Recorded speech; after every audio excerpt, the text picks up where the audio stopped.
네, 국회 농해수위 위원장 소병훈 의원입니다.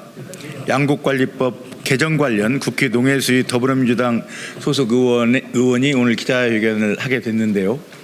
그 양곡관리법 개정안은 올해의 쌀값 안정만을 위한 것이 아니고 이후로 5년, 10년 후에까지도 그 쌀값이 안정돼서 벼농사를 짓는 농민들이 마음 놓고 벼농사를 짓도록 하자는 취지에서 만들어진 법입니다.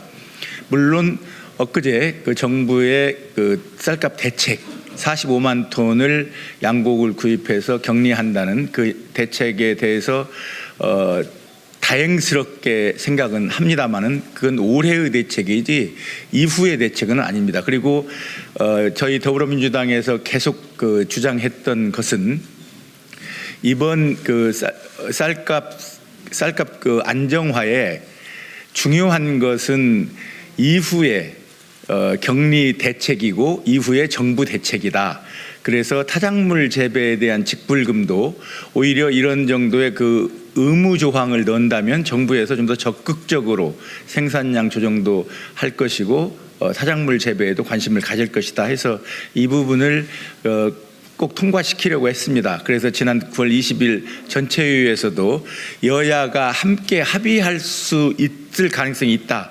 그것 때문에 그날 그 상정하지 않았고 정부 대책 이후에는 바로 상정하겠다. 그렇게 그 국민의힘에도 얘기한 바가 있습니다. 그렇지만 어제 양곡관리법 개정안을 이전에 얘기했던 대로 그러니까 상정을 하기로 했으나 그 상정을 함께 하는 것이 아니고 직권상정이라는 표현을 쓰면서 그 9월 20일 날 미리 얘기했던 것은 뭐 없어지지 않았나 싶습니다. 그래서 오늘 다시 우리 당 농해수위 위원들은 전국의 농민들과 그리고 그 쌀이 얼마나 중요한지 우리의 주곡을 지키기 위한 국민들과 그리고 우리 농촌 전체의 그 미래를 위해서 이 양곡관리법이 얼마나 필요한지 그것에 대해서 국민 여러분께 말씀드리기 위해서 이 자리에 섰습니다.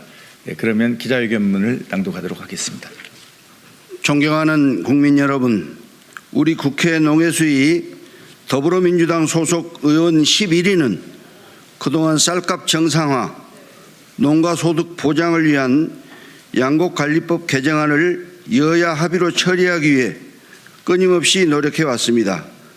실제로 지난 15일 농해수위 농림법안 소위를 통과한 양곡관리법 개정안을 우리 더불어민주당 의원들이 20일 전체 회의에 상정하지 않은 것은 정부 여당과의 충분한 논의를 통해서 합의를 이끌어 양곡관리법을 개정할 수 있다는 믿음이 있었기 때문입니다.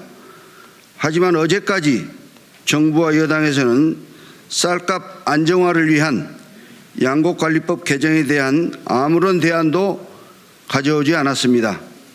그리고 어제 오후 국민의힘은 양곡관리법 개정안을 전체 회의에 상정해서 여야가 함께 논의해보자는 우리 당의 제안을 거부하고 이를 안건조정위원회에 회부했습니다. 실망입니다. 재정당국이 대책을 주재한 사이 쌀값이 45년 만에 최대치로 폭락했고 연간 약 1천억 원의 논타작물 재배 지원 사업으로 막을 쌀값을 약 1조 원 규모의 막대한 국고를 투입하여 쌀 45만 톤을 격리하는 초강수를 선택했습니다. 이는 호미로 막을 수 있었던 것을 가래로도 못 막아 둑이 터진 꼴이 되었습니다. 정부의 이번 쌀 45만 톤 격리 조치는 사상 최대 쌀값 폭락에 대한 임시 방편일 뿐입니다.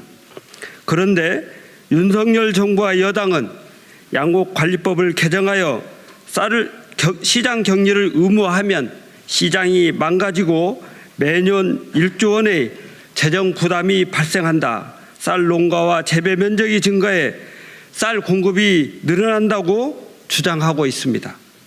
이는 명백한 허구입니다. 지난 20년간 정부는 농촌과 농업을 살리기 위해 다양한 정책을 추진했습니다. 하지만 결과는 어떠했습니까? 농가 수는 2001년 135만 호에서 2021년 103만 호로 약 32만 호 감소했고, 쌀 재배 면적도 2001년 108만 헥타르에서 2021년 73만 헥타르로 35만 헥타르가 감소했습니다.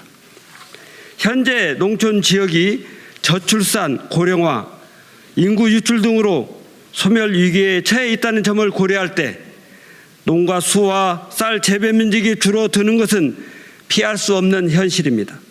또 문재인 정부 당시인 2018년 수확기 80kg 산지 쌀값은 19만 3,568만 원으로 2017년 15만 3,212원보다 크게 올랐습니다.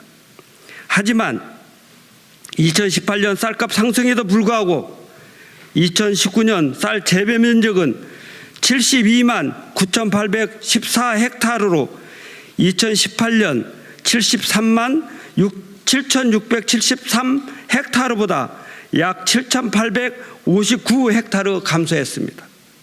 따라서 쌀 시장 경제를 의무화하면 쌀 농가와 재배 면적이 증가해 쌀 공급이 늘어난다는 것은 사실이 아닙니다.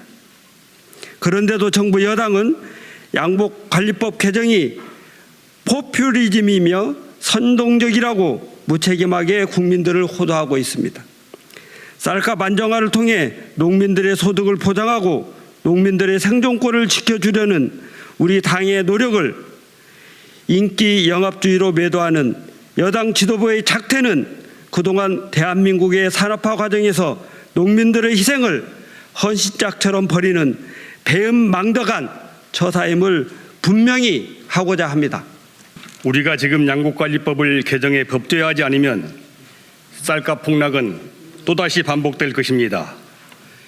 정부는 고물가 대책의 일환으로 시장 논리를 다시 들먹이면서 쌀값 폭락을 방치할 것입니다. 농민들의 희생을 요구할 것입니다. 그래서 우리 당은 정부가 쌀 시장 격리 여부를 임의로 판단할 것이 아니라 일정한 조건이 되면 정부가 즉각 개입하도록 제도화하려는 것입니다.